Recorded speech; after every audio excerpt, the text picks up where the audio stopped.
ஆச்சி மசாலா. எந்த சமையலும் ருசி தேடும் ரகசியம். 20 ரூபாய். 26 வருட நம்பிக்கை, லட்சக்கணக்கான சந்தோஷ திருமணங்கள். கல்யாணம்னாலே தமிழ் மேட்ரிமோனி தான். எஸ், வீடு, ஸ்கூல்ஸ், ஹோட்டல்ஸ், ஸ்டோர் ரூம் இங்கெல்லாம் பார்ட்டிஷன் வால் கட்டணும்னாலும் இப்போ பில்டிங் போனஸோட first choice Renocon rapid wall panels. தூக்கு போடுறதுனா சிறை மொழியில் சக்கி அடிக்கிறதுன்னு அர்த்தம். சக்கி அடிக்குது. இன்னைக்கு சக்கி இருக்காமல அப்படின்னு சொன்னால் தூக்கு தண்டனை இருக்காமல அப்படின்னு அர்த்தம். ஒரு மாதத்துக்கு 15லேருந்து 25 வரைக்கும் சக்கி அடிச்சுக்கிட்டே இருப்போம் அப்படி அந்த காலகட்டத்தில். இப்போ நான் கேட்குறதுன்னா மாதத்துக்கு 15லேருந்து 20 வரைக்கும் ஒரு சிறையில் தூக்கு நிறைவேற்றிக்கிட்டே இருந்தாங்கன்னா எல்லா சிறைகளையும் இது நடக்கும். அப்போ எங்கே குற்றம் குறைஞ்சிருக்கும்? எல்லாம் வரிசையை செய்ய போய் தானே தூக்கு போட்டுக்கிட்டே இருக்காங்கன்னு அர்த்தம். இந்த தூக்கு போடுறதுக்கு கூப்பிட்டுட்டு வரும்போது சிறை அலுவலகத்தில் டாக்டரு, ஜட்ஜி, இவர் சிறை கண்காணிப்பாளர், ஜெயிலர் இவங்கெல்லாம் இருப்பாங்க. உள்ள டாக்டரும் இருக்காங்க, இந்த டாக்டர் இருக்காங்க. உள்ளே கூப்பிட்டுட்டு வந்தோன்னா அம்மா மன்னிச்சுக்கோங்கம்மா அப்படின்னு சொல்லி காலை தொட்டு கும்பிட்டுருக்காப்புல. ஸோ அந்த அம்மாவை நான் வந்து காயப்படுத்தியிருக்கேன். ஆமாம், அப்படி சாகிறதுக்கு முன்னாடி மன்னிப்பு கேட்கணும்னு அவங்க கிட்ட மன்னிப்பு கேட்டிருக்காரு. மன்னிப்பு கேட்டு என்ன பண்ணாரு சார் ஆட்டோ சங்கர்? அவரோட கூட்டாளிகளையும் அவருக்கு உறவாக இருந்த பெண்ணையும் புதைச்சி வீட்டுக்குள்ளேயே கொண்டு புதைச்சி இருக்கிறார். அது தெரியாத அளவுக்கு ரொம்ப நாளாக இருந்தது. இன்னொரு அதிசயமான ஒரு விஷயம் என்ன சொன்னார்னா, எனக்கு ஒரு நாள், இது நான் சொல்கிறது 88ல், ஒரு நாள் டேர்ன் ஓவர் வந்து எனக்கு வரவு செலவு கணக்கு வந்து ஒரு நாள் 70 ரூபாயில் 70,000லேருந்து 1,50,000 வரைக்கும் அப்படின்னு சொன்னால் அது 70ல் மிகப்பெரிய தொகை. அது ஒரு நாள் வருமானமே அவருக்கு அப்படி வந்து இருக்கும். அப்படி என்னதான் சார் பிஸ்னஸ் பண்ணார்? அப்படி வந்து அது சினிமா துணை நடிகைகளாக வரக்கூடியவங்க, ஆந்திரா பகுதியிலேருந்து வர்றவங்க, அவங்களுக்கு பாதுகாப்பு கொடுக்குறங்கிற பேரில் அவங்க வராங்க. ஒரு சினிமா நடிகைக்கு அந்த 88 காலகட்டத்தில் ஒரு நாள் இவர் ஃபிக்ஸ் பண்ணுறது 3,000லேருந்து 5,000 வரைக்கும் தான். திருவான்மியூர் பகுதியில் வெளியிலேருந்து பார்க்க குடிசைகள் மாதிரி தெரியும். ஆனால் உள்ளுக்குள்ளே பார்த்திங்கன்னா நல்லா ஒரு லக்ஸரி கட்டில், ஏசி எல்லாமே உள்ளுக்குள்ளே எல்லா ஏற்பாடுகளும் இருக்கும். வெளியிலேருந்து பார்க்க குடிசை இருக்கும். அப்படி இடங்கள்ல தான் அவங்கள தங்க வச்சுருந்தேன். ஸோ அவர் சொல்கிறார் என்ன அப்படின்னு சொன்னால், சார் இவர் வேறு குறுக்க மறுக்க வந்துக்கிட்டு இருந்தார், போட்டுட்டு போயிடுவோமா அப்படின்னு சொல்லி கூட இது பண்ண நல்லா கொலை பண்ணி, ஆமாம், ஆளை பண்ணிட்டு போவோமான்னு கூட நினச்சோம். ஆட்டோ சங்கர் எஸ்கேப்புக்கு அப்புறம் தான் எல்லா சிறைகளையுமே ஒரு சின்ன மாற்றம் நடந்தது. என்ன அப்படின்னு சொன்னால், அந்த சாவியோட அச்சு இருக்கு இல்லையா, அதை எடுத்து அவங்ககிட்ட கொடுத்து சோப்பில் அமுக்கி அந்த சாவி அச்சு எடுத்து இவங்க ஆட்டோ சங்கரோட உறவினர்கள் பார்க்க வரும்போது வெளியில் பொருள் கொடுத்து விடுற பரிமாறுகள் அப்படியே வெளியில் போயிடுச்சு. இப்போ அந்த இடத்துல வந்து வெளியில் இருக்கிற ஆள் வந்து ஒரு கல்லை தூக்கி உள்ள வெளியே போட்டான்னு வைங்களேன், இவங்க ஆளுகளை யாராவது இருந்தால் மறுபடியும் அந்த கல்லை தூக்கி வெளியில் போடுவாங்க. ஓ, அப்போ ரைட்டு அலர்ட்டாக இருக்காங்க. வெளியே இருந்து கல் போகும், உள்ளே இருந்து கல் வெளியே வரும். Okay, signal. ஆதரணையர்களுக்கு அன்பு வணக்கம். இன்று நம்மோடு மதுரை மத்திய சிறையின் முன்னாள் சிறை துணை ஜெயிலர், எழுத்தாளருமாகிய திருமிகு நம்பி அவர்கள் உள்ளார். வணக்கம் நம்பி சார். வணக்கம். நலமா இருக்கீங்களா சார்? நல்லா இருக்கு. குறிப்பாக நீங்கள் வந்து சிறையில் ஒரு நீண்ட நாட்களாக பணிபுரிந்து பணி ஓய்வு பெற்ற ஒரு நபர். அதே போல் ஒரு நீங்கள் எழுதின புத்தகம் சிறையில் ஒளிரும் நட்சத்திரங்கள் என்பது ஒரு மிக வரவேற்பை பெற்ற புத்தகம். நிறைய பேர் சிறை பற்றின அனுபவங்கள் நிறைய பேர் உங்கள் புத்தகங்கள் மூலமாக வாசிச்சிருக்காங்க. உங்களுடைய இன்டர்வியூஸும் வந்து சோஷியல் மீடியாவில் நல்லா வைரலாக போயிட்டுருக்கு. நான் உங்ககிட்ட ஒரு கேள்வி தான். நீங்கள் வந்து சிறையில் இருந்து பணிபுரிந்த நபர். சிறையில் அது வந்து ஒரு அசாதாரணமான சூழல். எல்லாரும் சிறைக்கெலாம் போக மாட்டாங்க. பொது வாழ்க்கைக்கும் சிறையில் உள்ளவங்களுக்கும் நிறைய வித்தியாசம் இருக்கும். இங்கே உள்ள நபர்களுடைய மென்டாலிட்டிக்கும் உள்ளுக்குள்ள இருக்கக்கூடிய நபர்களுடைய மென்டாலிட்டிக்கும் ரொம்ப ரொம்ப டிஃப்ரெண்ட்டாக இருக்கும். அப்படி இருக்கக்கூடிய சூழலில் உங்களுடைய இந்த புத்தகத்தை நான் வாசிச்சிருக்கேன். ஒரு கிட்டத்தட்ட ஒவ்வொரு தலைப்பு நீங்கள் வந்து எழுதியிருக்கும்போது, ஒவ்வொரு கதையை நாம் படிக்கும்போது ஒரு சிறுகதை படிக்கிற ஃபீல் இருக்குது. ஒரு போலீஸ் ஆஃபீஸருக்கு வந்து எப்படி வந்து இவ்வளவு படைப்பூக்கம் எப்படி வந்துச்சு, எங்கேருந்து வந்துச்சு, ஒரு சிறை அலுவலர் எப்படி வந்து ஒரு எழுத்தாளராக மாறினார், இந்த பின்னணியை பற்றி எங்களுக்காக சொல்லுங்களேன். சிறை பணிக்கு வராதுக்கு முன்னாடியே நான் கொஞ்சம் புத்தகங்கள் ஆர்வமாக படிக்கக்கூடியவன். அதேமாரி சிறை பணிக்கு வந்ததுக்கப்புறமும் நீண்ட காலமாக வாசிக்கிற பழக்கத்தை விடாமையே படிச்சுக்கிட்டே இருந்தேன். இந்த புத்தகத்திலே ஒரு அத்தியாயம் ஒன்று இருக்கும். என்னென்னா, வாசிப்பு பழக்கம் வசப்படுத்தும் அப்படின்னு ஒரு தலைப்பு ஒன்று இருக்கும். அது என்னென்னா, வேலூர் சிறையில் ஒரு சிறை அதிகாரியாக கண்காணிப்பாளர் இருந்தார், பின்னாடி டிஐஜி ஆனார். அந்த வாசிப்பு பழக்கம் இருந்ததுனாலேயே அவர் என் மேலே எவ்வளோ அன்பு செலுத்தினார், அவர் எவ்வளோ கொஞ்சம் அதிகாரமிக்க ஒரு அதிகாரியாக இருந்தவர். யாரையுமே உரிமையில் தான் பேசுவார், ரொம்ப அதிகார தொன்னியில் பேசுவார். அவர்கிட்ட யாருமே பேசுறதுக்கு பயப்படுவாங்க. அப்படிப்பட்ட ஆள் பார்க்குறதுக்கு கொஞ்சம் இளையவர மாதிரி தெரிஞ்ச என்கிட்டவே அவர் வாங்க போங்கன்னு பேசினார். அது என்ன அப்படின்னு சொன்னால், இலக்கிய ஆர்வமும் நான் படித்த புத்தகங்களோட இதுகளும் அவர் தெரிஞ்சதுனால எனக்கு அந்த ஒரு மரியாதை கொடுத்தாரு. தொடர்ந்து இலக்கிய முகாமில் தமிழ்நாடு முற்போக்கு எழுத்தாளர் சங்க அமைப்புகளில் இருக்கக்கூடிய சில ஆளுமைகள் அவங்க என்கிட்ட தொடர்பில் இருப்பாங்க. அவங்கள தூரத்துலேருந்தும் பார்த்துருக்கேன். இந்த புத்தகம் வந்ததுக்கப்புறம் தமிழ்ச்செல்வம் மாதிரி தோழர்கள்லாம் இந்த புத்தகம் படிச்சுட்டு ரொம்ப நல்லா இருக்குன்னு சொல்லி பாராட்டினது எல்லாம் எனக்கு ஒரு உத்வேகம் அளிக்கக்கூடியது. இதுக்கு முன்னாடி என்ன அப்படின்னு சொன்னால், இன்றைக்கி சினி ஃபீல்டில் இருக்கிறாரு பிரபாகர்னு சொல்லி ஒரு எழுத்தாளர். அவர் எழுத்தாளராகவோ பேச்சாளராகவோ இருந்திருந்தேன்னா இன்றைக்கி மிகப்பெரிய ஆளாக வந்திருப்பார். அவர் சினிமாவில் போய் ரொம்ப நாள் இப்போ சினிமாவுக்கான முயற்சியில் ரொம்ப நாளாக இருக்கிறாரு. அவர்கிட்ட தான் என்னோடய கதைகள் எழுதலாம் கொடுத்தேன். அவர் என்னை உற்சாகப்படுத்தினார், தொடர்ந்து எழுதுங்க அப்படின்னு சொல்லி உற்சாகப்படுத்தினார். என்னுடைய முதல் புத்தகத்தை கூட அவருக்கு தான் சமர்ப்பணம் பண்ணியிருக்கேன். இந்த முதல் புத்தகமே எனக்கு ஒரு பெரிய ஊக்கம் கொடுத்ததாக இருந்தது. என்னென்னா, மலேசியா உலகத்தமிழ் ஆராய்ச்சி மாநாட்டில் 1 லட்ச ரூபா புத்தகம் இந்த விருதுக்கு கிடைச்சிருக்கு. சிறப்பு. அப்படி ஒரு வாய்ப்பு கிடைச்சு இந்த புத்தகம் கொஞ்சம் வெளியீட்டு சென்னையில் வெளியீட்டு நிகழ்ச்சி நடக்கும்போதே இயக்குனர் பூ சசி அவர் இந்த படத்துக்கு ஒரு முன்தொகை, இந்த புத்தகத்துக்கு ஒரு முன்தொகையை கொடுத்து, நான் எடுக்க போகிற படத்துக்கு இது அட்வான்ஸாக வச்சுக்கோங்க அப்படின்னு சொல்லி கொடுத்துருந்தாரு. இயக்குனர் சசிகுமாரா? ஆமாம், இயக்குனர் சசி. பூ பட இயக்குனர், பூ பட இயக்குனர் சசி. ஓகே, அவர் கொடுத்துருந்தாரு. அதுக்கப்புறம் நீண்ட நாள் அப்படியே இருந்தது. இப்போ என்ன அப்படின்னு சொன்னால், வெப் சீரிஸ் எடுக்கிறதுல அவங்க ஒரு அமேசான் கம்பெனியோட ஒரு ஒப்பந்தம் போட்டிருக்காங்க. சிறப்பு. அதில் இந்த கதை எடுக்கிறாங்க. இன்னொரு இயக்குனர் கலீல்னு சொல்லி அவரும் இந்த படத்துக்கான இயக்குனர் எடுக்கிறாரு. அதேமாரி நல்ல ஒரு இயக்குனர் யார், வசந்த பாலன். அவரு கூட ஒரு 20 நாளைக்கு முன்னாடி ரொம்ப ஆர்வம் காட்டினார். இப்படி ஒரு முயற்சியில் இருக்கணும்னா சரி பாருங்கள், அது அப்படி இல்லைன்னா நம்ம பேசுவோம் அப்படின்னு அவரும் சொல்லியிருக்காரு. அது சினிமா வட்டாரங்களையும் பேசக்கூடிய அளவுக்கு இந்த புத்தகம் மாறி இருக்கு, நம்ம போய் சேர்ந்துருக்கு அப்படிங்கிறது ஒரு மகிழ்ச்சியான விஷயம். ஓகே, நான் உங்களுடைய சிறை அனுபவத்துக்கு நான் போகணும்னு நினைக்கிறேன். தமிழ்நாட்டை அந்த 80-90களில் தமிழ்நாட்டை உலுக்கிய ஒரு பெயர் ஆட்டோ சங்கர். அந்தளவுக்கு ரொம்ப தமிழ்நாட்டை ஒரு ஆக்கிரமித்த பெயர். ஒரு மிகப்பெரிய ஒரு வார இதழ் அவருடைய வாழ்க்கை வரலாறை அந்த காலகட்டங்களில் தொடராக வெளியிட்டாங்க. அந்த தொடருக்கு ஏகப்பட்ட வரவேற்பு. ஆட்டோ சங்கர் உங்களுக்கு சிறையில் பழக்கம் எப்படி? உங்களுக்கு ஆட்டோ சங்கர் சிறையில் பழக்கம், அந்த அனுபவங்களை பற்றி எங்களுக்கு கொஞ்சம் சொல்லுங்களேன் சார். நீங்கள் சொன்ன மாதிரி பத்திரிகையில் தொடர எழுதுறதுக்கு முன்னாடியே அவரோட அந்த குற்றச்செயல் வந்த சமயத்தில் பத்திரிகையில், மாலை பத்திரிகையில் அப்புறம் தொடர்ந்து பரபரப்பாக செய்திகள் வந்துக்கிட்டே இருக்கும். அதுக்கு வாசகர்கள் அப்போ இருந்தாங்க. ஏன்னா அவ்வளோ பெரிய சம்பவங்கள் அது என்ன பண்ணார் சார் ஆட்டோ சங்கர்? அவரோட கூட்டாளிகளையும் அவருக்கு உறவாக இருந்த பெண்ணையும் புதைச்சி வீட்டுக்குள்ளேயே கொன்று புதைச்சி இருக்கிறார். அது தெரியாத அளவுக்கு ரொம்ப நாளாக இருந்தது.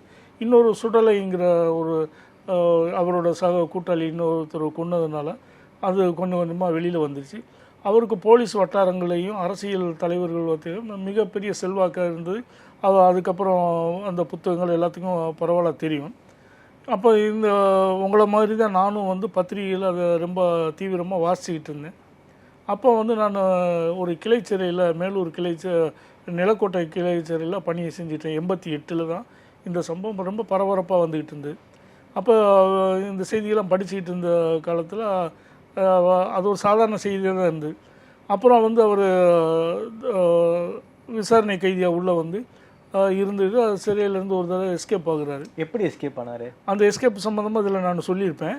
அது இப்போ அதுக்கு அடுத்து நான் சொல்கிறேன். அந்த எஸ்கேப் நடந்ததுக்கப்புறம் அவரை பிடிச்சி கொண்டு அங்கே வச்சா பிரச்சனையாகும், ஏன்னா ஏற்கனவே எஸ்கேப் ஆகியிருக்கிறாருன்னு சொல்லி செங்கல்பட்டு கிளைச்சேரியில் வைக்கிறாங்க. அப்போ சுழற்சி முறையில் தமிழ்நாட்டில் உள்ள ஒவ்வொரு காவலர்களையும் ஒவ்வொரு பேட்சாக அனுப்பிக்கிட்டே இருந்தாங்க. அதில் ஒரு பேட்சாக நானும் போய் சேர்றேன் 90களில். ஓகே. அப்போ அங்கே போய் இருக்கும்போது அவர் அங்கே இருக்கிறார். அப்போ அவர்கிட்ட பேச்சு கொடுக்கும்போது அவர் என்கிட்ட ரொம்ப ஆர்வமாக பேசினார். நான் பார்த்து அவர்கிட்ட பேசும்போது என்ன பேசினேன் அப்படின்னு சொன்னால், காலையில் எந்திரிச்சோடனே என்னென்னா அவர் சிறையிலேருந்து தப்பிச்சதுனால, அவர் வடநாட்டிலேருந்து பிடிச்சிட்டு வந்ததுனால அவரை மட்டும் தனி செல்ல போட்டு அவருக்கு தனி பாதுகாப்பு, அதுக்கு என்னை போட்டிருந்தாங்க. மற்றவங்க கூட்டாளிகள்லாம் ஒரு குழுவாகவே இருந்தாங்க, ஒரு 10 பேர் 8 பேர் தனியாக இருந்தாங்க. அவங்களுக்கு எல்லாத்துக்கும் ஒரு காவலர், இவங்களுக்கு மட்டும் தனியாக ஒரு காவலர். ஓகே. ஆட்டோ சங்கருக்கு மட்டும் தனிமை சிறை. ஆமாம். அவருக்கு 24 மணி நேரமும் பேரா இருந்துகிட்டே இருக்கும். அவங்களுக்கு அந்த 10 பேருக்கு சேர்த்து ஒருத்தர் தான். ஓகே. ஒரு ஆமாம். இவருக்கு அதே மாதிரி அங்கே கிளை சிறை சாதாரண கைதிகள் இருப்பாங்களே, அவங்க 50 பேர் 60 பேர் இருப்பாங்க, அவங்களுக்கு ஒரே ஒருத்தர் தான் இருப்பார். ஆனால் இவருக்கு மட்டும் தனியாக ஒருத்தர். ஆட்டோ சங்கரை கண்காணிக்கிறதுக்குன்னே ஒரு போலீஸ் இருந்தாங்க. ஆமாம், ஒரு போலீஸு சுழற்சி முறையில் போட்டுப்பாங்க.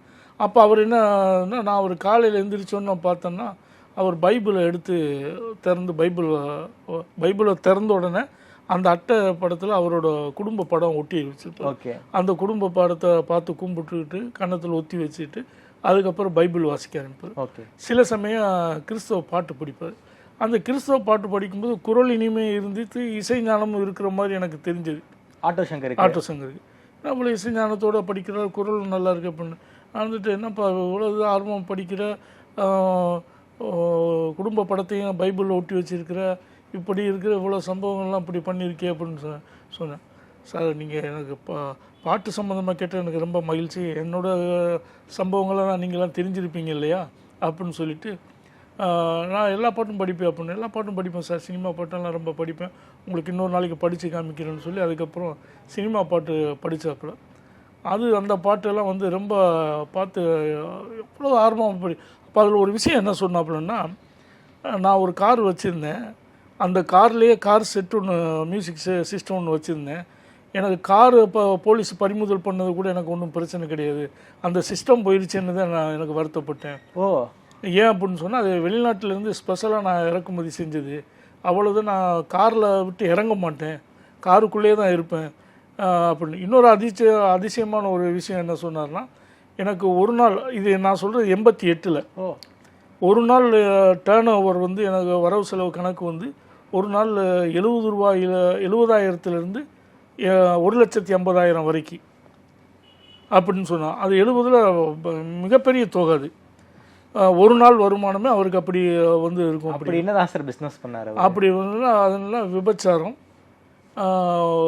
அதாவது சாராய கடைகள் நடத்துறது,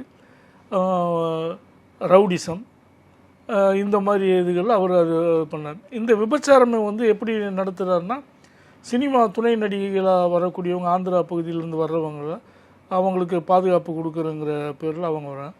ஒரு சினிமா நடிகைக்கு அந்த 88 காலகட்டத்தில் ஒரு நாள் இவர் ஃபிக்ஸ் பண்ணுறது 3,000லேருந்து 5,000 வரைக்கும் தான். 88ல் அது பெரிய தொகை தான். 3,000லேருந்து 5,000 வரைக்கும் இவர் ஃபிக்ஸ் பண்ணுறது. அதை மிகப்பெரிய பிரமுகர் அந்தஸ்துகளில் இருக்கிறவங்க கொடுத்து ஃபிக்ஸ் பண்ணி அந்த பெண்களை கூப்பிட்டுட்டு போயிடுவாங்க. அந்த பெண்களுக்கு வந்து இதை இவங்களுக்கு கொடுத்ததை காட்டிலும் கூடுதலாக சம்பாதிப்பாங்க. அன்பளிப்பு அவங்களுக்கு நிறைய கொடுப்பாங்க. சில பேர் தங்க செயினோடு வருவாங்களாம். சில பார்ட்டிக்கு திருப்பி அதே பொண்ணு அனுப்புன்னு சொல்லி ஒப்பந்தத்தோடு வருவாங்களாம். அப்படியெல்லாம் போவாங்களாம். அதுகெல்லாம் இவர் கேட்க மாட்டார். அன்பளிப்பாக கொடுக்குறது, எக்ஸ்ட்ரா அவங்களுக்கு ஊதியமாக நன்கொடையாக கொடுக்குறது எல்லாம் நான் கேட்க மாட்டேன். அதனால் பிள்ளைகள்லாம் என்கிட்ட ரொம்ப பாசமாக வருவாங்க. நானும் அவங்களுக்கு ஒரு பாதுகாப்பான ஏற்பாடு பண்ணியிருந்தேன். திருவான்மியூர் பகுதியில் வெளியிலேருந்து பார்க்க குடிசைகள் மாதிரி தெரியும், ஆனால் உள்ளுக்குள்ளே பார்த்திங்கன்னா நல்லா ஒரு லக்ஸரி கட்டில், ஏசி எல்லாமே உள்ளுக்குள்ளே எல்லா ஏற்பாடுகளும் இருக்கும். வெளியிலேருந்து பார்க்க குடிசைமே இருக்கும். அப்படி இடங்கள்ல தான் அவங்கள தங்க வச்சுருந்தேன். சில தொழில்களுக்கு அவங்க வெளியில் இடத்துக்கு போவாங்க. இப்படிங்கிறது இதில் ஒரு வருமானம். அந்த சாராயம் விற்கிறதுல வருமானம். இப்போ இந்த பெண்கள்லாம் இருக்கிறாங்க இல்லையா, அவங்களுக்கு உணவு தயாரிக்கிறது. அந்த உணவு தயாரிக்கிறது வந்து ரொம்ப உயர்தரமான உணவு, மீன், கறி, இது எல்லாமே சமைச்சு அவங்களுக்கு பரிமாறம். அவங்கள நிறைய பேர் வெளியில் போனதுனால இது மிச்சமாகும் இல்லையா. இந்த மிச்சம் அது வந்து இந்த சாராய கடைகளில் வந்து கேன்டீனில் அதை விற்கிற மாரி இது பண்ணால் அது ரொம்ப கூடுதல் விலைக்கு விற்பாங்க. ஏன்னா அவ்வளோ தரமான அது தயாரிப்பு அவங்களுக்கு. இப்படி அந்த இப்படி ஒவ்வொரு இடங்களும் போகிற இடங்களில் பூராமே கணக்கு கொண்டுட்டு வந்து காமிப்பாங்களாம். அவர் அந்த திருவான்மியூரில் அப்படி பல இடங்களுக்கு போகும்போது அங்கங்கே இருந்து கணக்கு ஒப்படைப்பாங்க. இதுதான் நான் காரை விட்டு கேட்க மாட்டேன், பாட்டு கேட்டுக்கிட்டே தான் இருப்பேன் அப்படின்னு சொல்லி. அந்த ஸ்பாட்டும் அவர் இருக்கிறதும் ஊமை வெளியில் ஒரு சீனில் நடிச்சும் இருக்காராம் சினிமாவில். அந்த அளவுக்கு சினிமா வட்டாரங்களையும் போலீஸுக்கிட்டே நல்லா பழக்கம் இருந்தது அப்படின்னு சொல்லுவாப்புல. ஸோ இந்த அளவுக்கு வந்து உங்ககிட்ட அவர் செஞ்ச தொழில் ரகசியம், எப்படிலாம் தொழில் பண்ண, அதெல்லாம் வந்து ரொம்ப வெளிப்படையாக வந்து ஆட்டோ சங்கர் உங்கள்கிட்ட பேசியிருக்காரு போல இருக்கே. வேற என்ன பேசியிருக்காரு ஆட்டோ சங்கர் உங்ககிட்ட? வேற இந்த பாட்டு சம்பந்தமாக அவர் பாட்டு படிக்கிற போது அவர் ரொம்ப உன்னைத்தானே நம்பி வந்தேன் நானே அந்த பாட்டு ஒன்று, ஓகே, செந்தூர பூவே நீயும் தேன் சிந்தவா அந்த பாட்டு ஒன்று, இதெல்லாம் அந்த சமயத்தில் வந்த பாடல்கள், சினிமா பாடல்கள். இந்த பாட்டு மன்றம் வந்த தென்றலுக்கு மஞ்சம் வர நெஞ்சமில்லை அப்படிங்க அந்த பாட்டு எல்லாம் படிக்க அவ்வளோ இனிமையாக இருக்கும். ஓகே, நல்ல குரல் வளம், ஆட்டோ குரல் வளம் இப்படி படிப்பாப்புல. அப்போ ஒரு விஷயம் ஒன்று சொன்னாப்புல, சார் நீங்கள் என்னை எப்போவுமே மறக்க முடியாது சார், எப்போவுமே இந்த பாட்டு கேட்கும்போது உங்களுக்கு நான் ஞாபகத்துக்கு வந்துக்கிட்டே இருப்பேன் அப்படின்னு சொல்லி நான் அவங்க ரிலீவ் ஆகி வரும்போது சொன்னாப்புல. ஒரு வேண்டுகோளும் வச்சாப்புல, ஓகே சார் உங்கள் ஆஃபீஸர்கிட்ட சொல்லி இன்னொரு தடவை நீங்கள் வாங்க சார், நீங்கள் எனக்கு இங்கே வந்தது எனக்கு பெரிய மனசுக்கு பெரிய ஆறுதலாக இருக்குது சார் அப்படின்னு சொல்லி சொன்னார். ஸோ மற்ற போலீஸ் ஆஃபீஸர் யாரும் வந்து ஆட்டோ சங்கர்கிட்ட பேச மாட்டாங்க, அதிகமாக பேச. நீங்கள் வந்து ரொம்ப வெளிப்படையாக பேசியிருக்கீங்க. பேசினா அவங்க வேற விஷயங்கள் பேசுவாங்க, ஓகே, பேசாமல் இருக்க மாட்டாங்க, ஏதாவது ஒன்று பேசுவாங்க. நான் அவரை மனசு தொடுற அளவு அவர் ஏதோ பேசியிருக்கு, அவர் மனசு தொட்டுருக்குன்னு நினைக்கிறேன். அந்த இதில் அவர் ஆர்வம் காட்டி நீங்கள் கேட்டுட்டு வந்தீங்கன்னா நல்லது சார் அப்படின்னு சொல்லி ஒரு வேண்டுகோள் வச்சார். அது நான் வரும்போது என்ன சொன்னார், அப்போ இதை சொன்னார், அப்படி சொல்லிட்டு தான் அதை சொல்கிறார். நீங்கள் என்னை மறக்க மாட்டீங்க சார் எப்படியும் அப்படின்னப்ப, ஏன் அப்படி சொல்கிற அப்படின்னு, இல்லை இந்த பாட்டெல்லாம் நீங்கள் கேட்கும்போது என் ஞாபகம் வரும்னு. இப்போவும் அந்த 3 பாட்டு கேட்டேன்னா அவர் ஞாபகம் இல்லை, ஆட்டோ சங்கர் ஞாபகம் தான் வரும். அப்படி ஒரு ரொம்ப அமைதியாக தான் இருந்தாப்புல. ஆனால் அவர் சம்பவங்கள்லாம் கொடூரம், சிறையிலேருந்து தப்பிச்சதில் எல்லாமே சிறை நிர்வாகத்துக்கு எதிராக இருந்தது. போலீஸுக்கும் ஒரு பெரிய சவாலாக தான் வெளியில் இருந்தது. ஓகே, அந்த சிறையிலிருந்து தப்பிச்சதை பற்றி சொன்னீங்க. சிறைங்கிறது உலகத்திலே ரொம்ப ரொம்ப பாதுகாப்பான இடம், 24 மணி நேரமும் கண்காணிச்சுக்கிட்டே இருப்பாங்க. அதையும் தாண்டி கண்காணிப்பு கோபுரங்கள் இருக்கும், ஒரு பெரிய மதில் சுவர் இருக்கும். அதையெல்லாம் தாண்டி எப்படி சார் ஒரு மனுஷனால் வந்து சிறையை விட்டு தப்பிக்க முடியும்? ஆனால் ஆட்டோ சங்கர் எப்படி தப்பிச்சாரு? அவர் பாதுகாப்பாக இருந்த செல்லில் வந்து அவர் இருந்த அறையில் வரிசையாக செல்கள் இருக்கும், அதில் ஒரு செல்லில் இவர் இருந்திருக்கிறார். அதுக்கு ஒரு காவலர் இருப்பாங்க. இதில் என்ன ஒரு பெரிய வேடிக்கைன்னா, அவர் எஸ்கேப் ஆகி போகும்போது காவலில் பணிபுரிந்த ஒரு காவலர் அவரும் அங்கே பாதுகாப்பு பணிக்கு வந்திருந்தார் சுழற்சி முறையில். ஓகே, எங்க செங்கல்பட்டு சிறையில். ஆமாம், அவர் எஸ்கேப் ஆகும்போது அவர் தான் கடமையில் இருந்தவர். சரி, அவர் அந்த சமயத்தில் இருந்த காவலரும் அவர் தான். அவர் சொல்கிறார் என்ன அப்படின்னு சொன்னால், சார் இவர் வேறு குறுக்க மறுக்க வந்துக்கிட்டு இருந்தார், போட்டுட்டு போயிடுவோமா அப்படின்னு சொல்லி கூட இது பண்ண நல்லா. ஆமாம், ஆளை பண்ணிட்டு போவோமான்னு கூட நினைச்சோம். அதுக்கப்புறம் இவர் அப்படி அங்கிட்ட நகர்ந்து போனதுனால விட்டுட்டோம், இவர் வேற இப்படி குறுக்க வந்துக்கிட்டு இருக்கிறாருன்னு நினைச்சோம் அப்படின்னு சொல்லி சொல்கிறாப்புல. இது எல்லாம் வந்து வேடிக்கையாக இருந்தது. அப்போ வந்துட்டு நல்ல வேலை சார் நீங்கள் வரல, திருப்பி வந்து நான் ஏதாவது பண்ணியிருப்போம் அப்படின்னு கூட சொன்னாப்புல.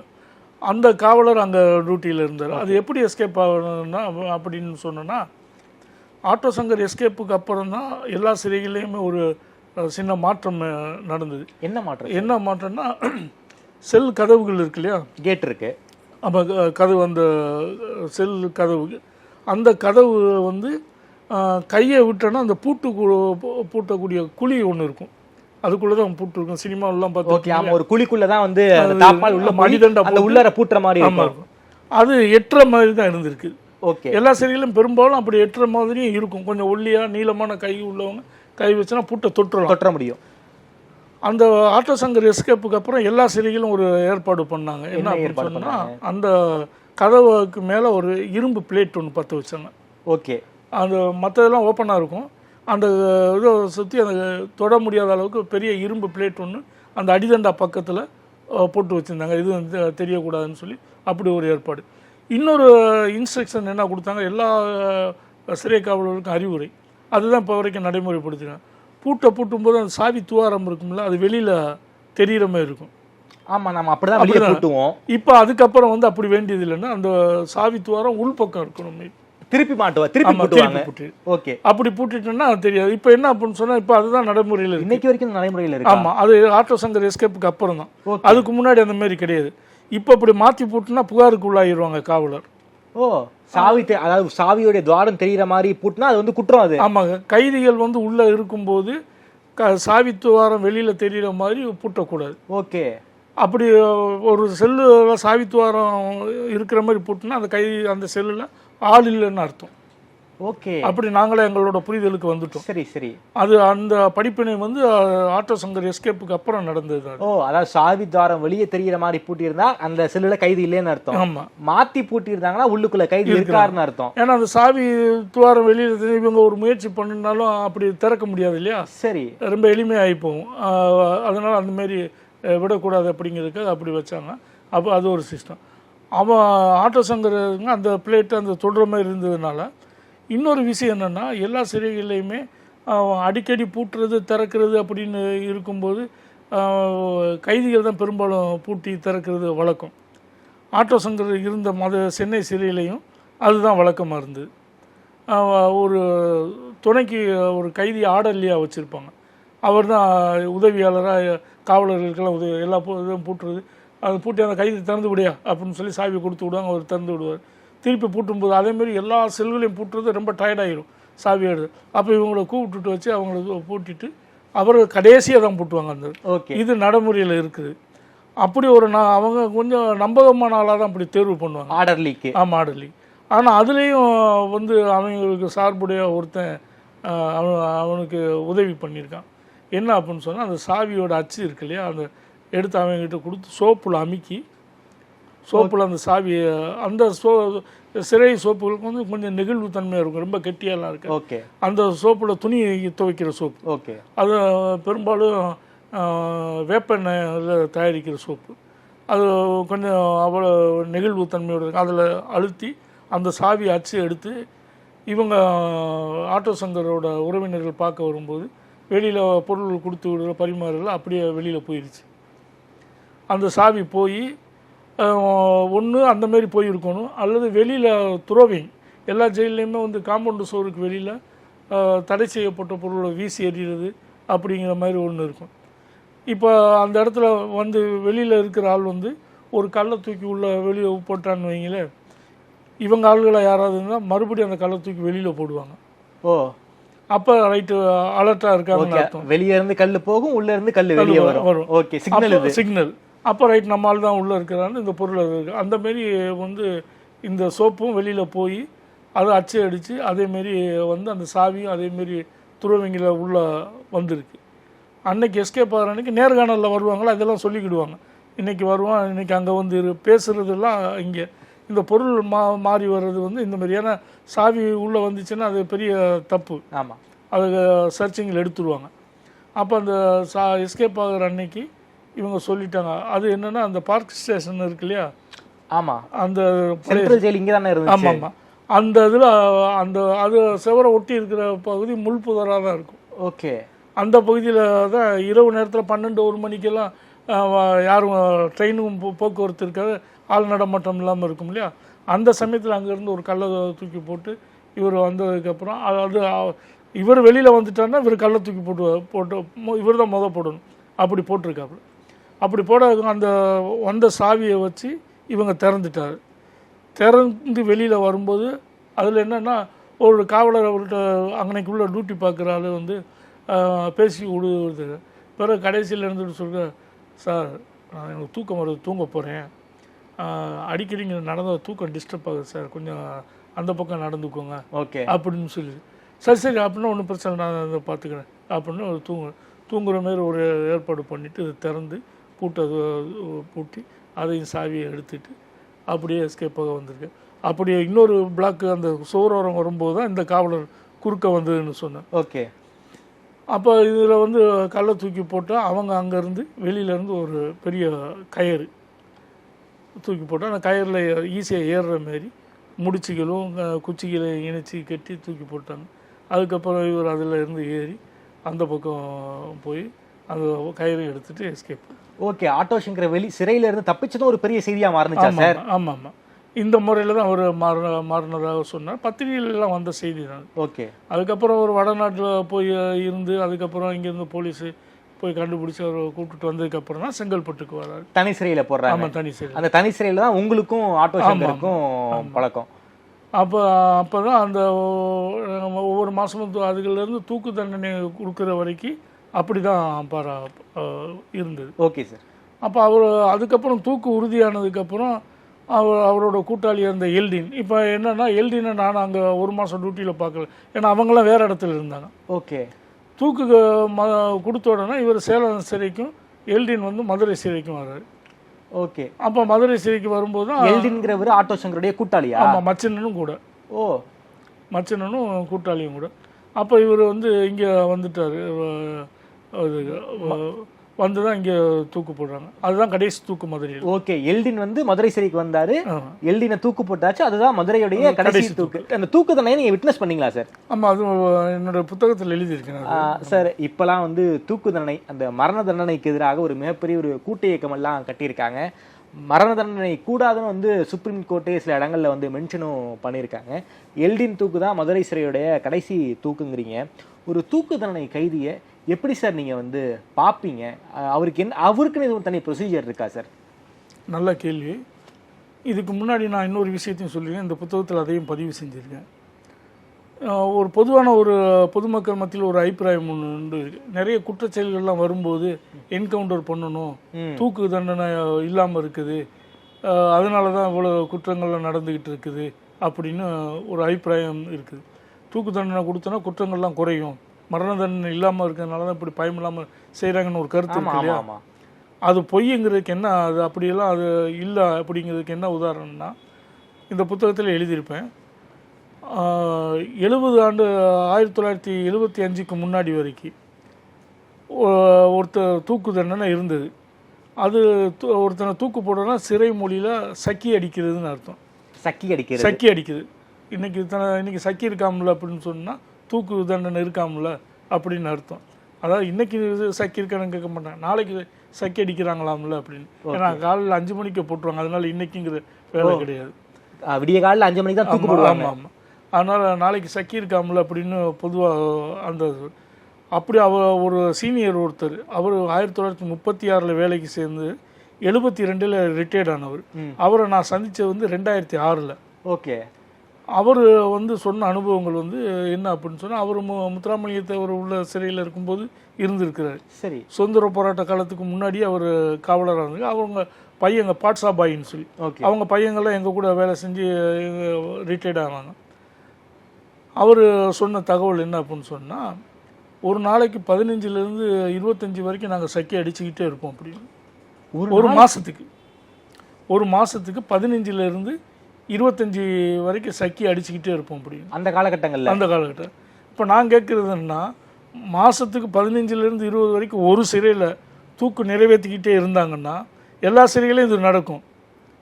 அப்போ எங்கே குற்றம் குறைஞ்சிருக்கும்? எல்லாம் வரிசையை செய்ய போய் தானே தூக்கு போட்டுக்கிட்டே இருக்காங்கன்னு அர்த்தம். அவர் 36லேருந்து சொல்கிறாரு. ஓகே, மாதம் இவ்வளோ பேரை நாங்கள் சக்கி அடிப்போம் அப்படின்னு.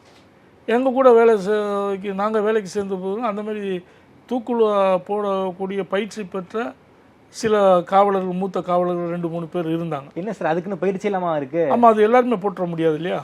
அப்படியா? ஆமாம், அதுக்கான சில பயிற்சிகள்லாம். என்ன பயிற்சி சார் இருக்கு? இப்போ என்ன அப்படின்னு சொன்னால், அந்த தூக்கு கொட்டடியில் கொண்டு வந்தோன்னா இன்றைக்கும் என்னென்னா, எல்லா ஜெயிலையும் ஜெயிலர் ஆஃபீஸுக்கு பின்னாடி ஒரு பெரிய மரப்பெட்டி ஒன்று இருக்கும். அந்த மரப்பெட்டி இப்படி தூக்கணும்னா அதுக்குள்ளே தான் தூக்கு கயிறு இருக்கும். இன்றைக்கும் அது நடைமுறை இருக்கு. ஆமாம், நடைமுறை அந்த தூக்கு கயிறு. அதெல்லாம் ஜெயிலரோட ஆஃபீஸுக்கு பின்னாடி ஒரு பெட்டி ஒன்று இருக்கும். அந்த பெட்டியில் வந்து அந்த தூக்கு தண்டனை தூக்கில் போடக்கூடிய கயிறு இருக்கும். அந்த கயிறு இப்படி திறந்து பார்த்தாலே அது ஒரு கருணாக பாம்பு படுத்திருக்க மாரி தான் இருக்கும். அவ்வளோ பெரிய அது வந்து அப்படி முறுக்கேற்றின கயிறு. அது அந்த உருவம் சுருக்கெல்லாம் போட்ட மாதிரியே சுருட்டி வச்சுருப்பாங்க. ஒரே இடத்துல இப்போ மதுரை ஜெயிலில் வந்து ஒரே நேரத்தில் 2 பேரை தூக்கில் போடலாம். பக்கத்து தூக்கு. சில இடங்களில் 4 பேரை தூக்கில் போடுற மாதிரி இருக்குது. மதுரையில் 2 பேரை தூக்கு போடு. அந்த தூக்கு போடுறது அந்த தனியாக ஒரு சின்ன இந்த அளவுக்கு சுற்றுச்சுவர் இருக்கக்கூடிய ஒரு பகுதியாக இருக்கும். அது திறந்த வழியா இருக்குமா க்ளோஸ்டா இருக்குமா? சுற்றுச்சுவர் சொல்கிறோம் இல்லையா, இல்ல மேலே மேலே திறந்த வழி தான் இருக்கும். ஓகே. ஆனா சுற்றுச்சுவர் சுற்றுச்சுவர் இருக்கும். அதில் ஒரு கதவு ஒரு கேட் ஒன்று இருக்கும். இப்போ நீங்கள் இந்த இது கேள்விப்பட்டோன்னு மேலே திறந்துருக்கணும்னு இன்னொரு செய்தி உங்களுக்கு கூடுதலாக சொல்கிறேன், முக்கியமான செய்தி என்ன அப்படின்னு சொன்னால், இப்படி நாங்கள் ஆட்டோ சங்கரை தூக்கில் போட்டாச்சு, ரொம்ப கவனமாக எல்லா இடங்களையுமே அலர்ட் ஆகி யாருக்கும் தெரியாத அளவுக்கு காவலர்கள்லாம் அணிவகுத்து அந்த ஏற்பாடுகளோட தூக்கு போட்டாச்சு. ஒரு வாரம் கழித்து பத்திரிகையில் செய்தி என்னென்ன, ஒரு வாரம் ஒரு மாதம் கழித்து அந்த குறிப்பிட்ட ஒரு முக்கியமான பிரமுகர் சிறையிலேருந்து வெளியில் ரிலீஸ் ஆகிறாங்க. அவங்க பத்திரிகைக்கு கொடுத்த பேட்டியும் பத்திரிகையில் எழுதின கட்டுரைகளும் தான் ஆகா இதை கவனிக்காமல் விட்டுட்டோமேன்னு. யார் அப்படின்னு சொன்னால் சுப்புலட்சுமி ஜெகதீசன் என்ன சொன்னாங்க, மினிஸ்டர் வந்து அவங்க பெண்கள் சிறையில் சுற்றுச்சுவர் பெருசு அந்த பகுதியில் அவங்க இருக்காங்க. அந்த இதில் மாடியில் இருந்து பார்த்தோன்னா அது இது தெரியும். தூக்கு நிறைவேற்ற அந்த தலைகள் ஆள் நடமாட்டம் அது அந்த கயிறு இது எல்லாமே தெரிஞ்சிருக்கும், முழு உருவமும் தெரியாது. சரி, அந்த இதுல இருந்து அவங்க மேல இருந்து பார்க்க ஆள் நடமாட்டம் உள்ள கைதியை கூப்பிட்டுட்டு வர்றது தூக்கு அந்த ஏற்பாடுகள் எல்லாமே தெரிஞ்சிருக்கும். அவங்க விட்னஸ் பண்ணியிருக்காங்க. ஆமா, அது எங்களுக்கு தெரியாது, ஏன்னா அது பெண்கள் சரி அதுல போய் நாங்க பார்க்க வேண்டிய அவசியம் இல்லை. சரி, இதை கவனிக்காம விட்டுட்டோம். கடைசியில் பார்த்தா அவங்க வெளியில பேட்டி கொடுத்ததுக்கப்புறம் இந்த ஆகா இப்படி நடந்திருக்கு அப்படின்னு.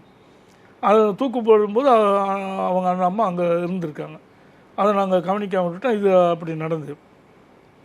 இப்போ அப்படி தூக்குன்னு அறிவித்த உடனே அந்த காம்பவுண்டு சவருக்கு வெள்ளையடித்து அங்கே உள்ள செடி கொடி எல்லாத்தையும் பிடுங்கி, ஏன்னா ரொம்ப நாள் புழக்கத்தில் இல்லாமல் இருக்கும்.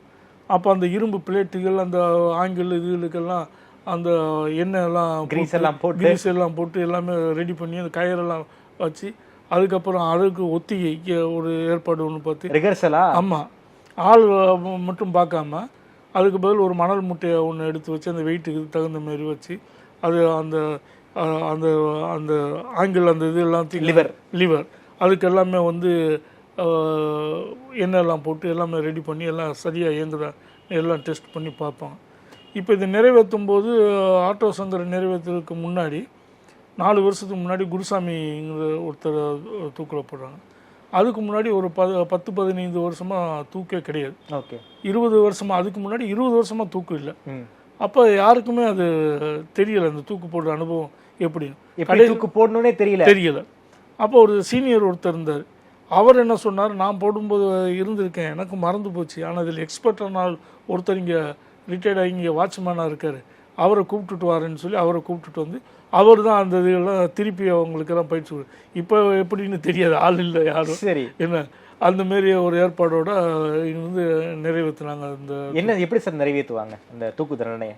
அது வந்து சம்மந்தப்பட்ட கைதி இருக்கிற செல்லுக்கு போய் சொல்லிடுவாங்க முத நாளே தூக்கணும். அது அதில் இன்னொரு விஷயம் என்னென்னா, கருணை மனுவுக்கு அனுப்புகிறாங்க இல்லையா ஜனாதிபதிக்கு. ஆமாம், அந்த கருணை மனுக்கு அனுப்புகிற வரைக்கும் அவங்க பொது பிளாக்கில் எல்லா கைதிகளோடையும் சேர்ந்து தான் தூக்கு தண்டனை கைதி இருப்பாள். ஓகே, கருணை மனுக்கு அனுப்புகிற அந்த நடைமுறை வந்த உடனே அவர் கொண்டுட்டு வந்து தனி செல்லில் போட்டுருவாங்க.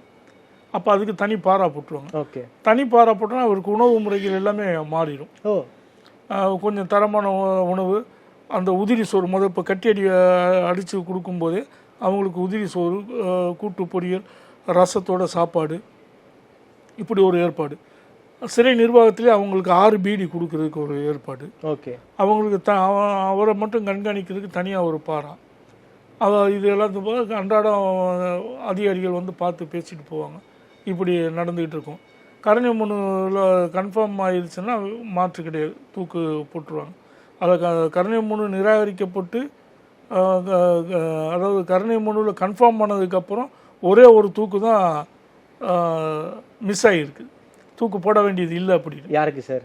சீவலப்பேரி பாண்டிக்கு. ஓகே, அதுக்கு முன்னாடி கருணை மனுவுக்கு அதில் கன்ஃபார்ம் பண்ணிட்டாங்கன்னா கண்டிப்பாக போட்டுருவாங்க, வேறு வழியே இல்லை. ஓகே, அவருக்கு ஒரு சின்ன ரிலாக்ஸேஷன் என்ன வந்துச்சுன்னா, காந்தி 100ஆண்டு விழா வரும்போது தூக்கு போட வேண்டாம் அப்படின்னு முடிவு எடுத்ததுனால அதை விட்டுட்டாங்க. ஓகே, அதை ஆயுள் தண்டனையாக மாற்றினாங்க. அப்படியே அதில் தப்பிச்சவர் தான் சீவலப்பேரி பாண்டி. இப்போ கருணை மனுவில் கன்ஃபார்ம் பண்ணிட்டோன்னா தூக்கு போடணும். அப்போ அந்த முறையெல்லாம் இருக்கணும். அது கன்ஃபார்ம் பண்ணி கடைசியாக தேதியை அறிவிப்பாங்க. ஓகே, தேதி அறிவித்த உடனே இங்கே வந்து அதுக்கான ஏற்பாடுகள் பண்ணிடுவாங்க. அவர் அப்படி பண்ணும்போது நாளைக்கு தூக்கில் போடும்போது பழைய ஆள்கள், இந்த பாட்சாபாய் மாதிரி ஆள்கள்லாம் சொன்னதை கேள்விப்பட்டிருக்கோம். எனக்கு கூட பணியாற்றின இன்னும் சில பேர் சொல்கிறாங்க, எப்படியாவது நம்மளை தப்பிச்சுலாம் ஏதாவது செய்ய இது பண்ணக்கூடாதுன்னு அந்த லெட்ரினில் உள்ள மலத்தை எல்லாம் அள்ளி மேலே பூசிக்கிடுவாங்க. எப்படி எங்களை கூப்பிட்டுட்டு போகிறான்னு பார்ப்போம் அப்படின்னு. ஆனால் அதுக்கும் காவலர், அந்த கான்விக்ட் காவலர்கள் இருப்பாங்க இல்லையா, ஆமாம், அவங்க கான்விக்ட் வார்டர்கள், அவங்க வந்து தண்ணியெல்லாம் ஊற்றி அவங்கள குளிப்பாட்டி வேறு ட்ரெஸ்ஸை போட விட்டு அதுக்கப்புறம் வந்து கூப்பிட்டு மல்லு கட்டுவாங்க. அவனை அப்படியே கட்டாயப்படுத்தி கூப்பிட்டுட்டு வந்து தான் தூக்கில் போடுவாங்க. ஒரு சில பேர் வந்து தைரியமாக நடந்து வருவாங்க. அப்படி தைரியமாக நடந்து வந்த ஆளுகளை தான் நாங்கள் பார்த்த ஆளுகள் 2 பேரும் அப்படி தான் வந்தாங்க. குருசாமியும் சரி எல்டினும் சரி ஒன்றும் இல்லை. எல்டின்னு நடக்கும்போது இன்னொரு இது என்னென்னா, அது கொஞ்சம் சிறை கலவரம் ஒன்று நடந்தது. அதில் முக்கிய ரோல் பண்ணது எல்டின். சரி, மதுரை சிறை கலவரம், சென்னை சென்ட்ரல் மாதிரி மதுரையில ஒரு சிறையில் கலவரம் நடந்தது. அப்போ அதில் முக்கிய ரோல் பண்ணது வந்து எல்டின். அப்போ ஒரு டாக்டர், ஒரு பெண் மருத்துவர், அவங்க வந்து ரொம்ப வல்கராக இவன் பேசியிருக்காங்க. அந்த மெட்ராஸ் பாஷையிலலாம் நிறைய பேசியிருக்கான். அந்த கலவரத்தப்போ அந்த மருத்துவருக்கு எதிரெல்லாம் பேசியிருக்காங்க. இந்த தூக்கு போடுறதுக்கு கூப்பிட்டுட்டு வரும்போது சிறை அலுவலகத்தில் டாக்டரு, ஜட்ஜு, இவர் சிறை கண்காணிப்பாளர், ஜெயிலர், இவங்கெல்லாம் இருப்பாங்க. உள்ள டாக்டரும் இருக்காங்க, இந்த டாக்டர் இருக்காங்க. உள்ளே கூப்பிட்டுட்டு வந்தோன்னா, அம்மா மன்னிச்சுக்கோங்கம்மா அப்படின்னு சொல்லி காலை தொட்டு கும்பிட்டுருக்காப்புல. ஸோ அந்த அம்மாவை நான் வந்து காயப்படுத்தியிருக்கேன், அப்படி சாகிறதுக்கு முன்னாடி மன்னிப்பு கேட்கணும்னு அவங்க கிட்ட மன்னிப்பு கேட்டிருக்காரு. மன்னிப்பு கேட்டு உடனே அந்த அம்மா இருந்துட்டு, அப்படியெல்லாம் ஒன்றும் இல்லைப்பா, நீ வந்து என் பிள்ளை மாரிப்பா, நான் ஒன்று என்ன சொல்கிறேன்னு அவங்கள அழுதுட்டாங்க. நான் அதெல்லாம் மறந்துட்டேன்ப்பா அப்படின்னு, நீ என் பிள்ளை மாரிப்பா அப்படின்னு சொல்லி அவங்க அழுதுட்டாங்க. அந்த இடமே நிசப்தமாச்சு. அதுக்கப்புறம் தான் தூக்கில் போடணும். இதே வந்து குருசாமிங்கிற ஒரு தூக்கில் போடும்போது நல்லா தூக்கம், அடுத்து தூக்கில் தொங்க போகிறோம். லேசாக மனப்பிறழ்ச்சிக்குரிய ஆள் அவர். அதனால் அவர் நல்லா தூங்கிட்டுங்க. வந்து குருசாமி அப்படின்னா, என்னங்க அப்படின்னு, டைம் ஆச்சு எந்திரிச்சு போகலாமா அப்படின்னு, ஆமாம் சரிங்க அப்படின்னு சொல்லி அப்படியே எந்திரிச்சு முகத்தை கழுவிட்டு, குளிச்சுட்டா நல்லது அப்படின்னு, குளிக்கணுமாயா அப்படின்னு, ஆமாம் குளிங்க அப்படின்னு குளிச்சோன்னா வழக்கமாக கொடுக்குற பாலெல்லாம் சாப்பிட்டு அவர் ட்ரெஸ்ஸை மாற்றணும். அந்த படுக்கையை விரிச்சிருந்த படுக்கையை நீட்டாக மடித்து, இதெல்லாம் சாக போகிறவங்க செய்வாங்களா? நிச்சயம் செய்ய மாட்டாங்க. அப்படியே படுக்கையெல்லாம் மடித்து அவர் இருப்பிடத்தை எல்லாத்தையும் எடுத்து அடுக்கி வச்சுட்டு, சரிங்க போகலாம் அப்படின்னு சொல்லி தூக்கு கொண்டு அடிக்குவார். அப்புறம் நீங்கள் வந்து 2 தூக்க விட்னஸ் பண்ணியிருக்கீங்க. இது சினிமாத்தனமாக தான் இருக்கும். ஒருத்தர் தூக்கில் போட போகிறாங்க அப்படின்னா அவர்கிட்ட கடைசி ஆசை என்னென்னலாம் கேட்பாங்க? உண்மையாலுமே அதெல்லாம் கேட்பாங்க. அது ஒன்றும் இல்லைங்க அப்படின்னு சொல்லுவாங்க. அவங்கள வீட்டாளர்களுக்கெல்லாம் சொல்லிட்டீங்க இல்லையா சரி அப்படின்னு சொல்லுவாங்க. வந்து பெருசாக ஒன்றும் சொல்ல மாட்டாங்க. இப்போ ஆட்டோ சங்கருக்கு வந்து நம்ம சிறைத்துறை டிஐஜி சொல்லியிருக்காரு, கூல்ட்ரிங்க்ஸ் சாப்பிடணும் அப்படின்னு சொன்னால் இந்த மாதிரி சின்ன சின்னதுகள்லாம் கேட்டால் அதை செஞ்சு கொடுத்துருவாங்க. ஓகே, பெரிய அளவில் அப்படி எல்லா ஆசைகளும் நிறைவேற்றுறது இல்லை. ஓகே, எதுவும் சாப்பிட்றதுக்கு ஆசைப்பட்டாங்க, யாரும் பார்க்க வேண்டி இருந்துச்சுன்னா அதுக்கான ஏற்பாடு, ஓகே, அப்படிங்கிற மாதிரி தான் அது சொல்லுவேன். சினிமாவில் சொல்கிற மாதிரி எல்லா ஆசைகளும் நிறைவேற்றுறதுக்கு இடம் கிடையாது. ஓகே, எல்டின் என்ன கேட்டார்? எல்டின் அப்படி எதுவும் கேட்டிங்களா? இல்லை, ஒன்றும் கேட்கல. அவர் கேட்டால் அவரெல்லாம் ஒன்றும் இல்லைங்க அப்படின்னு சொல்லிட்டாப்புல. அப்படி வந்தது தான் இது. இப்படி வந்து அவர் தூக்கு நிறைவேற்றினாங்க. இந்த தூக்கு நிறைவேற்றுறதுக்கான நடைமுறைகளை இப்படி தான் சொல்லணும். அது இடைக்கு தகுந்த மாதிரி அப்போ வெளியிலேருந்து ஆளை கூப்பிட்டுட்டு வந்து அவர் பயிற்சி கொடுத்ததுக்கப்புறம் தான் அந்த தூக்கு போட்டாங்க. இப்படி தான் 2 தூக்கு மதுரையில் நிறைவேறும். ஓகே, ஆட்டோ சங்கரை வந்து சேலத்தில் வச்சிருந்தாங்க. அங்கே அவருக்கு எப்படி தூக்கு நிறைவேற்றுறாங்க? அதை பற்றி எதுவும் தகவல் நீங்கள் எதுவும் விசாரிச்சீங்களா? முக்கியமான விஷயம் நீங்கள் கேட்குறது, இந்த ஏக காலத்தில் தான் அவரே அங்கே தூக்கில் போட்டிருக்காங்க. ஸோ எல்டினை எப்போ தூக்கில் போட்டாங்களோ அதே சமயத்தில் வந்து ஆட்டோ சங்கருக்கும் தூக்கு போட்டிருக்காங்க. அப்போ அவர் போடுறதுக்கு முன்னாடி எங்களோட டிஐஜி ராமச்சந்திரன் ஜெயில் திகில் மதில்னு சொல்லி ஒரு தொடர் எழுதினார். அதுலேயும் குறிப்பிட்டிருக்கிறாரு, நிறைய பேட்டிகளையும் சொல்லியிருக்கிறாரு. வந்து அவர் கூல்ட்ரிங்க்ஸை சாப்பிட்ற கேட்டாப்புல அப்படின்னு சொல்லி அது ஒரு பக்கம். ஆனால் நக்கீரனில் ஒரு செய்தி ஒன்று வந்துச்சு, அதுதான் எனக்கு பெரிய ஆச்சரியமான செய்தி. என்ன அப்படின்னு சொன்னால், சங்கரை வந்து தூக்கில் போடும்போது, அவர் பேர் கௌரி சங்கர், தூக்கில் போடும்போது முதல் நாள் தூக்கு போடுற வரைக்கும் இது சக காவலர்கள் எங்ககிட்ட பகிர்ந்துக்கிட்டு, சார் ஏதாவது தந்தி வந்திருக்கா பாருங்கள் சார்னு கேட்டுக்கிட்டே இருந்துச்சு. அது கருணை மனு. ஆமாம், கருணை மனு கன்ஃபார்ம் ஆயிடுச்சு. அதில் ஏதாவது மாற்றம் இருக்கும், அப்படிங்கிறது சார் ஸோ தூக்குல போடுற கடைசி நாள் வரைக்கும் நம்ம தப்பிச்சிருவோம் ஒரு மைண்ட் செட்ல அவர் இருந்திருக்காரு ஆட்டோ சங்கர். அதனால எத்தனை மணி வரைக்கும் நைட் 1 மணி 2 மணி வரைக்கும் வர்றாள்கிட்ட சார் பார்த்தீங்களா சார் எதுக்கும் தந்தி ஆஃபீஸுக்கு ஃபோன் பண்ணி கொஞ்சம் கேட்டு போகிறீங்களா சார் ஏதாவது மெசேஜ் வந்திருக்கா சரி என்னன்னு இல்லை சங்கருக்கெல்லாம் கேட்டு பார்த்தாச்சு அப்படி இப்படின்னு சொன்னதுக்கப்புறம் தூங்காமல் தான் இருந்துக்கு. காலையில் 4 மணிக்கு ஜெயிலர்கிட்ட ஒரு எனக்கு இன்லைன் லெட்டரும் பேனா வேணும் சார் அப்படின்ட்டு ஓகே ஒரு இன்லைன் லெட்டரும் பேனா வந்தோன்னா மகளுக்கு கடிதம் எழுதுறாப்புல. ஓ பொண்ணுக்கு எழுதுறாரு. அந்த கடிதங்கள் வந்து நக்கீரன் வெளியீட்டு புத்தகத்தில் சங்கர் சம்பந்தம் அந்த புத்தகத்தில் அந்த படமுமே இருக்குது. ஓகே ஏன்னா பெரிய ஆச்சரியம் என்னென்னா டேட்டு டைம் அந்த டேட்டு நேரம் தேதி நேரம் எல்லாம் போட்டுட்டு கடிதம் எழுதுறாரு. ஒரு 2 அந்த கடிதம் பூரா நிறைஞ்சிருக்கு. ஸ்கேலில் கோடு போட்டது மாதிரி எழுத்து.